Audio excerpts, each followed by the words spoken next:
네, 오늘 최고위원회의 시작하도록 하겠습니다.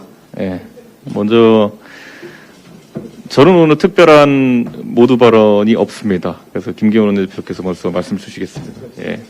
우리 시각으로 지난 16일 영국 프리미어 리그 개막전에서 손흥민 선수가 시즌 첫 골을 시원하게 쏘아 올렸습니다. 팀의 첫 승리를 가져다 준 매우 값진 골이었습니다. 경기를 지켜보던 국민들은 손흥민 선수의 첫 골만큼이나 6만여 관중석을 꽉 채우고 있는 노마스크 시민들의 모습에 더 놀랐을 것입니다. 무능한 정부의 백신 확보 부족으로 저녁 6시 이후에는 3명 이상 모임조차도 금지되어 있는 우리나라와는 너무나 대조적인 모습이기 때문입니다. 전 세계적으로 델타 변이 바이러스가 확산되고 있고 영국도 예외가 아니지만 한국은행 발표에 따르면 영국의 소비 판매는 올 3월 이후에 코로나 이전 수준을 회복했다고 합니다. 영국이 일상 회복에 대한 자신감을 가질 수 있는 이유는 다름 아니라 충분히 확보된 백신 때문입니다. 영국은 8월 14일 기준 약 60%가 완전 접종을 마쳤습니다. 1차 접종률도 70%에 이릅니다. 손흥민 선수의 경기를 직접 관람하기 위해서는 백신 접종 및 PCR 검사 확인 절차만 거치면 되었다고 합니다. 하지만 우리나라 완전 접종자 비율은 16일 기준 겨우 19%이며 1차 접종자도 43.6%에 불과합니다. OECD 국가 중에서 꼴찌 수준을 여전히 면치 못하고 있습니다. 백신만 제때 확보되어서도 우리의 선진화된 의료 시스템과 국민들의 적극적인 협조하에 다른 나라보다 더 빨리 집단 면역에 이를 수 있었을 것입니다. 지금 우리 국민들이 고생하는 이유, 그것은 바로 문재인 정부의 무능 때문입니다. 코로나가 야행성도 아닌데 저녁 10시 이후에는 식당 문을 닫게 하고 오후 6시 이후에 3인 이상 모임을 전면 금지시키는 사실상 통행금지 조치를 내렸습니다. 이미 귀족이 되어 있는 민주노총의 8,000명 집회에는 길을 다 터주면서도 생존의 기로에 서서 살려달라는 절박한 호소를 하기 위한 소상공인과 자영업자의 심야 차량 1인 시위는 막아서고 있는 터무니없는 정치 방역 횡포를 그동안 일삼아 왔습니다. 이런 내로남불 방역 수칙으로 국민을 통제하고 국민에게 책임을 돌리고 있는 문재인 정부야말로 코로나 바이러스에 비견되는 민생 파괴 바이러스가 아닐 수 없습니다. 더구나 민주당은 집권당으로서 민생 파탄의 책임을 공동으로 지고 있는 세력이면서도 문재인 정권의 잘못을 바로잡기는커녕 우리 국회를 청와대 출장소로 전락시켰고 민주당 대선 주자들은 강성 친문표를 구걸하면서 문재인 정부 시즌2를 외치고 있습니다.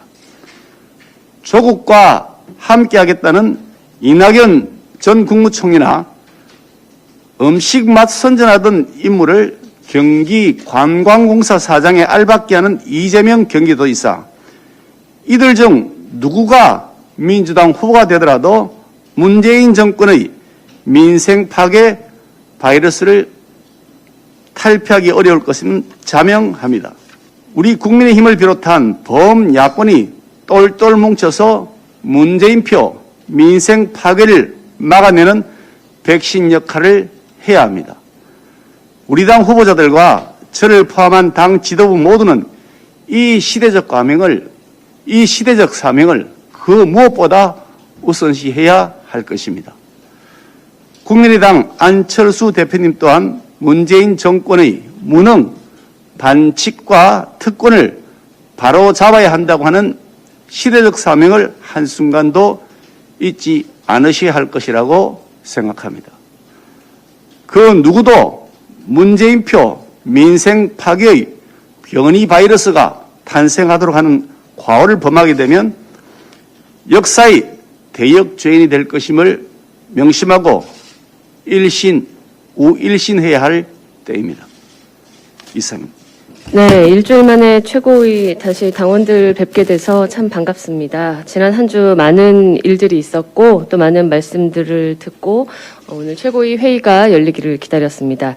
먼저 김기현 원내대표님께서 말씀하신 지금 국민의당과의 그 합당 결렬 문제에 관해서 대단히 안타까움을 느끼며 그렇지만 우리의 정권교체라는 대의를 향한 결승점은 내년 3월에 있기 때문에 여전히 열린 자세로 우리 야권 통합과 또 정권 교체를 위한 함께 손 맞잡고 나아가는 그런 협력의 자세는 국민의힘은 열어놓고 있다라는 사실을 다시 한번 말씀드리겠습니다. 지난 전당대회 내내 이 자리에 함께 있는 당대표 그리고 저희 최고위원 모두가 당원과 국민들께 모든 후보를 주인공으로 만들고 국민을 하나로 만드는 근사한 대선 경선의 무대를 만들어드리겠다라고 약속을 드렸습니다. 우리 국민의당과의 이 합당이 지금 어려워진 시점에서 물론 복당, 입당, 합당 이 세 가지의 약속 중 한 가지는 당장 지키기가 어려워졌지만요. 무엇보다도 국민들의 관심과 기대가 정권 교체 그 힘을 국민의 힘에 실어줘도 되겠구나라는 그런 기대가 쏠리고 있음을 저희 스스로도 많이 느끼고 있습니다. 그러나 이런 과정 중에 저희가 굉장히 치열하고 뜨거운 논쟁들을 벌이고 있기 때문에 그 모습들이 자칫 파열음이나 불필요한 잡음으로 비춰지는 데 대해서 국민들께서 걱정하고 계시는 부분은 국민의힘 지도부로서 굉장히 송구하다라는 말씀을 드리고 싶습니다. 국민의힘은 민주주의적 공당입니다. 누구 한 사람에 의해서 좌지우지되는 1인 정당도 아니고 또한 당장 유력하다는 후보 한 분에 맞춰서 좌지우지되는 그런 경선 무대를 만들 저희 생각도 없습니다. 그동안 이 자리에 계신 또 우리 대표를 비롯해서 후보들께서 언론을 통해서나 조금 다투는 듯한 모습이 비춰진다라고 말씀하시는 당원들의 염려와 걱정이 많은 것으로 알고 있습니다. 그러나 대한민국의 헌법이 있듯이 국민의힘 우리 당에는 당헌 당규라는 불가역적인 원칙이 있습니다. 모든 일에는 이 당헌 당규상의 절차적인 민주성의 확보가 가장 중요한 문제입니다. 무엇보다 당의 주인은 당원들 아니십니까? 당원들에 의한 선출로 당원의 권한을 위임받은 우리 최고위 지도부가 이런 원칙을 지켜나가는 데 책임을 가지고 있고 경선 룰과 일정, 세부 규정 등 선관위 결정사항과 최고위 의결사항을 거쳐야 한다는 이러한 절차적인 민주성은 반드시 확보돼야 합니다. 저희는 앞으로의 공정성, 경선 과정의 공정성을 담보하기 위해서 이런 원칙을 절대적으로 준용하고 지킬 것을 다시 한번 약속드리고 정확한 규정과 과정을 거치는 과정에서 일어나는 모두가 생각이 다르기 때문에 나오는 그런 말씀들에 대해서는 조금 염려를 놓으시고 저희 국민의힘 지도부에 국민들께 멋진 무대를 만들어드리겠다라는 그 약속을 지켜가는 모습을 좀 지켜봐 주셨으면 좋겠습니다. 최근에 있었던 논란에 관해서는 저희가 당원당규상의 그런 명목들 그리고 명분들을 잘 살펴서 지혜롭게 결정하도록 하겠습니다. 정권 교체는 절체절명의 시대적 과제입니다. 이 이야기는 지난번 안철수 대표께서 서울시장 선거 때 출마 선언문에 있었던 내용입니다. 국민의힘과 안철수 대표는 같은 목표를 가지고 있었고 결국 서울시장 선거는 합심하여 승리했습니다. 내년 대선 정권 교체라는 최종 목표가 목전으로 다가왔습니다. 이 목표를 위해서 방법은 다르지만 모두가 노력하고 있습니다. 그 어떤 유불리를 정권 교체보다 앞서서 판단하지 말라는 것이 시대적 요구이고 이에 응하여야 하는 것이 우리의 의무입니다. 안철수 대표와의 합당의 시간이 늦어지고 어려움이 있지만 정권 교체라는 목표는 변하지 않았다고 봅니다. 정권 교체라는 국민의 요구를 안철수 대표께서 잊지 않고 있으셔서 다행입니다. 내년 대선 시간표를 보면서 다시 손과 손을 맞잡고 마음과 마음을 하나로 묶고 엄중한 심정으로 함께 나갈 것으로 기대합니다. 저는 믿습니다. 안철수 대표께서 정권 교체를 위한 그 어떤 희생이나 협력에도 소홀하지 않으실 거라 생각합니다. 우리 국민의힘은 결국 정권 교체의 중심축으로서 어떤 상황에도 흔들림 없이 묵묵히 큰 발걸음으로 의연하게 나가야 할 것입니다. 그리고 최근에 그 당내 여러 가지 그 복잡한 상황에 언론을 통해서 많은 당원들께서 국민들께서 그 염려하시는 거 다 알고 있습니다. 원래 이 여의도 정치 영역에서 많은 그 불협화음도 있었고, 그렇지만 또 한 걸음씩 봉합하면서 또 나가는 것이 또 정치이고, 또 국민의힘 그 지도부가 정권 교체라는 그 시대적 사명을 잊지 않고 있습니다. 그러니까 믿어주시고, 또 오늘 또 이렇게 새롭게 모였으니 또 봉합하면서 미래로 한 발자국씩 나갈 것입니다. 그러니까 너무 걱정하지 마십시오. 이상입니다. 민주당이 기어이 언론중재법 개정안의 단독 일반 강행 처리를 예고하고 나섰습니다. 민주당은 야당과의 합의나 사회적 공론화 절차도 없이 사회 각계의 비판도 아랑곳하지 않고 단독 일반 강행 처리를 시도하고 있습니다. 우리 당을 포함해 언론계, 국내외 언론단체, 학계 등의 비판과 우려가 거세지자 민주당은 지난 12일 고위공직자, 대기업 임원 등은 언론 보도에 징벌적 손해배상을 청구할 수 없도록 하는 수정안을 제시하였습니다. 그러나 본질은 여전히 똑같습니다. 언론의 재갈을 물리고 국민의 눈과 귀를 막겠다는 것입니다. 이처럼 언론중재법 내용 자체도 민주주의의 근간을 훼손하는 것이지만 법을 처리하는 과정조차도 반민주적입니다. 독단, 독선, 독주 그 자체입니다. 민주당은 지난달 27일 우리 당의 반대에도 불구하고 유령 대안을 법안심사소위에서 일방적으로 처리하였습니다. 그것도 모자라 민주당 도종환 위원장이 오늘 17일 오늘 국회 문화체육관광위원회 전체 회의를 열겠다고 또 일방적으로 통보했습니다. 민주당은 언론중재법 개정안의 단독 일반 강행 처리를 즉각 중단할 것을 강력히 촉구합니다.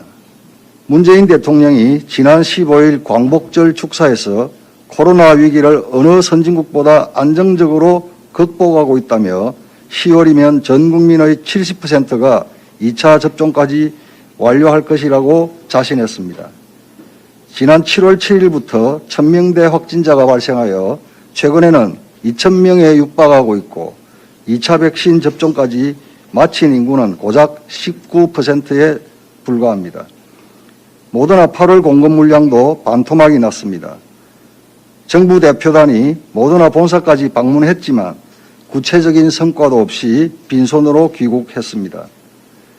게다가 다른 선진국들이 부스트샷을 도입하는 데 가속화하면 백신 수급 상황은 더욱 불안정해질 것이고 우리나라는 역대급 백신 가뭄에 시달릴 수도 있는 상황입니다.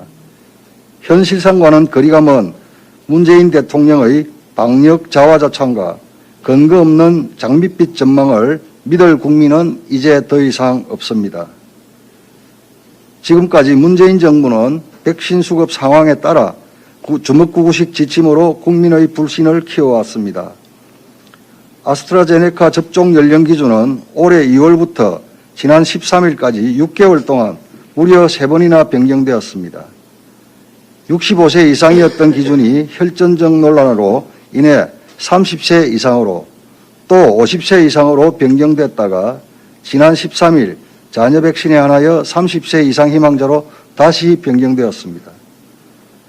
접종 연령 기준은 안정성 등 객관적, 과학적 근거에 따라 정해지는 것인데 이렇게 자주 변경되는 것은 객관적이고 과학적인 근거 없이 백신 수급 상황에 따라 고무줄 기준을 적용한 것이라고밖에 볼 수 없습니다.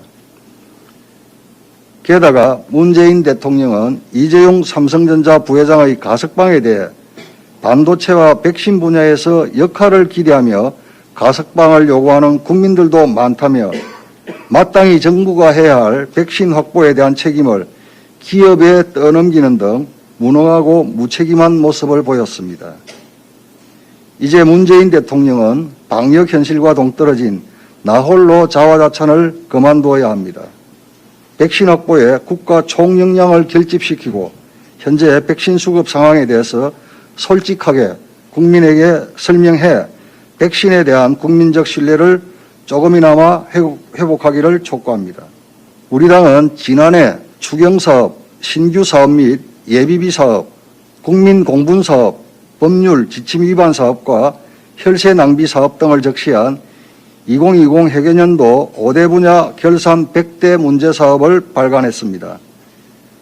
지난해 결산을 한마디로 정리하면 문정부의 한 번도 경험해보지 못한 나라 완결판이었습니다. 전반적인 내용은 오늘 김성은 예결위 간사가 11시에 소통관에서 언론 브리핑을 통해서 발표를 하겠습니다.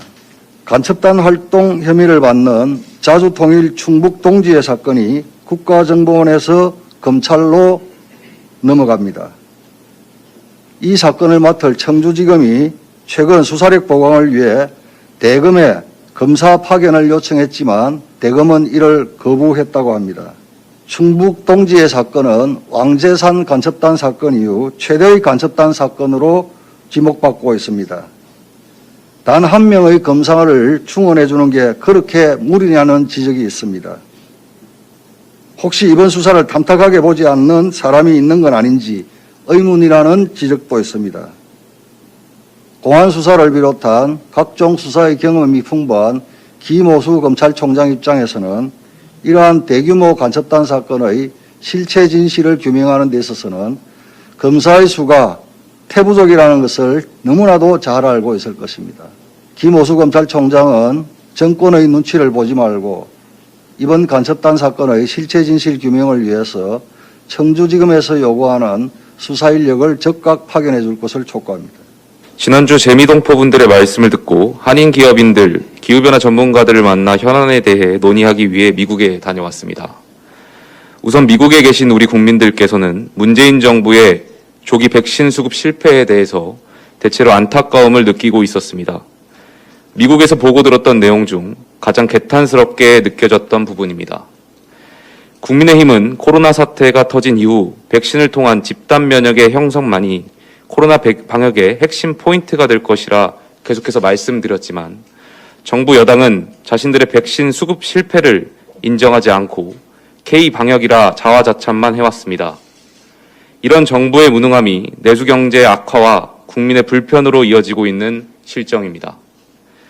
전 세계 코로나 백신 접종률을 살펴볼 수 있는 아워월드인 데이터에 따르면 13일 기준 미국의 백신 완전 접종률은 약 50%이며 한국의 백신 완전 접종률은 약 18%입니다. 높은 백신 접종률이 원동력이 된 미국의 일상은 대한민국의 일상과는 확연히 달랐습니다. 심야에도 여러 명이 자유롭게 시간을 보낼 수 있었고 심지어 수만 명이 관중이 운집해 메이저리그 경기를 마스크 착용 없이도 볼 수 있었습니다. 백신 수급에 실패한 한국은 어떻습니까? 특히 최근 시행되고 있는 사회적 거리두기 4단계 조치안에 포함된 일부 내용은 세계적 조롱거리가 되고 있는 모습이었습니다. 재미교포분들은 대한민국의 헬스클럽에서는 런닝머신을 시속 6km/h 초과해 뛸 수 없고 120ppm을 초과하는 속도의 노래를 틀 수도 없다는 사실에 어느 나라 정책이 그렇게 말도 안 되냐고 되물었고 미국인들은 이해할 수 없다며 크게 웃기도 했습니다. 뉴욕타임즈는 지난 28일 한국은 초기 백신 확보에 적극적이지 않았던 결과가 최근 비참할 정도로 뚜렷해졌다라고 말했으니 외신들 눈에도 정부의 코로나 대처가 부끄러움의 대상이 되고 있습니다. 지난 13일 캐럴린 멀로니 하원 감독개혁위원장 등 미 연방하원의원 14명이 조 바이든 미국 대통령에게 한국에 대한 백신 스와프를 촉구하는 서한을 보냈다고 합니다. 미국의 정치인들조차 이토록 한국의 백신 수급을 걱정하는데 도대체 한국 정부와 여당은 부끄러운지도 모르고 K-방역을 되뇌이며 정신승리만 하고 있습니까? 국민의힘에서는 지난 5월 박진, 최영두 의원께서 백신 사절단으로 미국을 방문해 백신 스와프를 강력히 제안한 바가 있습니다. 반면 우리 정부는 백신을 구하기 위해 일말의 노력이라도 하고 있기는 한 겁니까? 도대체 백신을 못 구하는 것입니까? 안 구한 것입니까? 또 미국에서 백신을 맞은 분들과 국내에서 백신을 맞은 분들의 자가격리 면제 기준이 다른 이유는 무엇입니까? 저처럼 국내에서 백신을 맞은 경우엔 14일 자가격리 면제 대상이지만 미국에서 백신을 맞은 분들은 추가 기준에 충족하지 않는다면 14일간 자가격리를 거쳐야 합니다. 모더나, 화이자, 얀센 등의 백신은 한국에서나 미국에서나 모두 같은 백신인데 미국에서 백신을 맞은 국민과 한국에서 백신을 맞은 국민의 차이를 두는 이유는 무엇입니까? 백신 수급을 제대로 못하니 백신 접종 주권이라도 찾겠다는 겁니까? 이것이 K방역입니까? 탈레반의 아프가니스탄 점령에 관련해 한 말씀만 더 드리겠습니다. 20년간 아프간에 주둔하던 미군이 철수를 선언한 지 얼마 되지 않아 기다렸다는 듯 탈레반이 아프간 정부를 장악했습니다. 아프간 카불 공항에는 탈레반이 수도를 완전히 장악하기 전 나라를 탈출하고자 하는 아프간 국민들로 인해 아수라장이 되었다고 합니다. 언론에 따르면 이륙하는 비행기를 붙잡고 있다가 추락해 사망한 사람도 있다고 합니다. 정말 안타깝습니다. 더 이상의 인명피해가 없기를 기도하겠습니다. 한국에서도 한미연합훈련을 반대하며 심지어는 주한미군 철수까지 외치는 세력이 있습니다. 아프간 사태를 보면서 주한미군 철수를 주장하는 세력들이 궁극적으로 무엇을 원하는지 유추할 수 있었습니다. 자유는 공짜가 아닙니다. 오늘날의 이 소중한 자유가 어떻게 당연해졌는지를 우리 모두 곱씹어 볼 필요가 있겠습니다. 이상입니다.